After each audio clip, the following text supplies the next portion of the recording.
I'm delighted to be joined today by Alex and Andy to talk about one of the key ESG themes of decarbonisation. So decarbonisation, a massive challenge for all organisations, how to do the transition to net zero, key part of ESG strategy.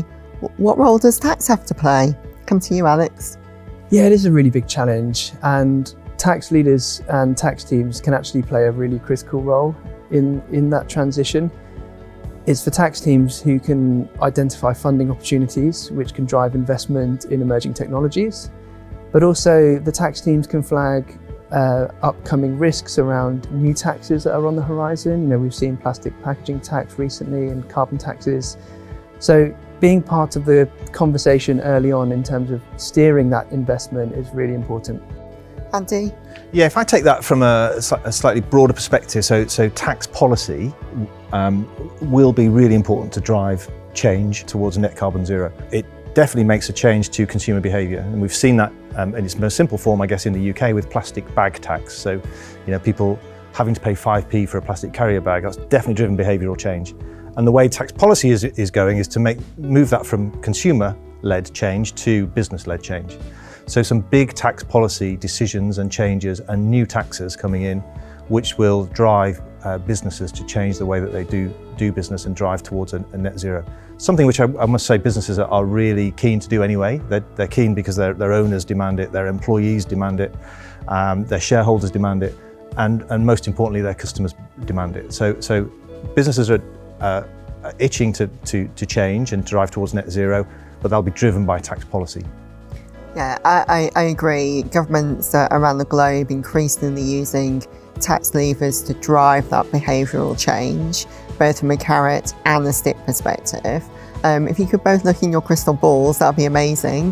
5 years' time, where do you think we'll be from a carrot and a stick perspective? And Alex, I'll let you be the good guy with the carrots. I think we are going to see more funding, more investment. The next 20 years are really crucial for laying out a foundation of developing the technologies that are going to help us get to net zero. At the moment, a lot of those are emerging, like hydrogen and carbon capture. So we're really finding our feet in terms of which technologies are going to yield the best results. As we learn more about these technologies and as they come to fruition, the government and other stakeholders will have a better idea of where to put more funding packages to generate the best results. And if we look to sticks? Yeah, let's take the sticks. So I think there'll be more sticks, right? I think there'll be more tax policies, new taxes, and changes to existing taxes actually to drive change around carbon reduction. I would love to say that would be more coordinated in 5 years. It's quite disparate at the moment. So that you see the UK, for instance, drive tax policy around this with different departments in charge. It might be HM Revenue and Customs, it could be the Department for Environment.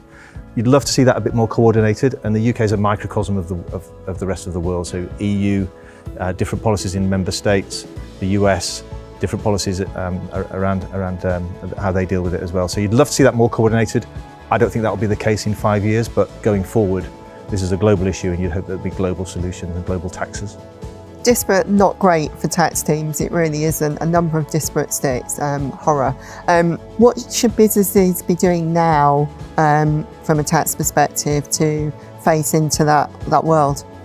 So I think tax responsibility should be at the heart of this in businesses, actually, because a lot of the outcome of this, the output and reporting, is driven by tax, and there'll be tax forms to complete, tax compliance to maintain. But as part of that, the tax departments need to be, and tax leaders need to be at the heart of the discussion. So you can't pull that data together without other parts of the business being involved. Supply chain, procurement, employment taxes, ESG leaders need to all be around the table, and tax can be at the heart of that to drive out the data, the compliance, and also be on top of change.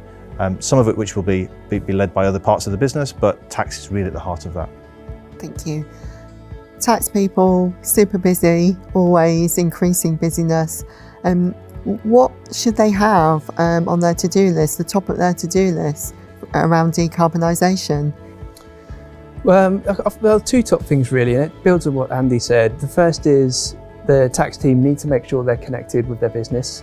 They need to know where the business is moving, what it's thinking around investment in technology, and then also be connected with your advisors, because your advisors often have a very broad view of your business and can bring some insights around where we see your business heading as well. And being on top of all that can mean, as Andy says, you're kind of heart and centre of those discussions and helping to drive change. Thank you. Yeah, I would pick on that. If I could pick 3 top tips for tax leaders around decarbonisation. One is, we've talked about, be at the centre of the discussions in the business, to be a part of that and play a leading role. The second is be flexible around the data that's required. There's going to be different data sources, different bits of information that's required in order to be compliant and report around decarbonisation. And tax and finance should be at the centre of that. So the data needs to be flexible, and if you're thinking about systems and process changes within an organisation, then make sure that you can get access to data that's going to be required for reporting. And then the third is keep on top of developments. It's going to be a fast-moving area. There'll be more tax policy to keep on top of. It's a real challenge. So keeping an eye on the horizon on where tax policy is going is really important. But then managing those burning platforms. So we've seen that with plastic packaging tax that's come in recently in the UK. There'll be more taxes around carbon border adjustment, for instance, coming in the future. So these burning platforms are going to keep popping up, but at the same time, keep your view on the horizon and how that's going to change. Thank you very much for your tips and insights. Burning platforms, challenge, but lots of opportunity for tax to really contribute around decarbonisation journey. Thank you both. Thank you. Thank you.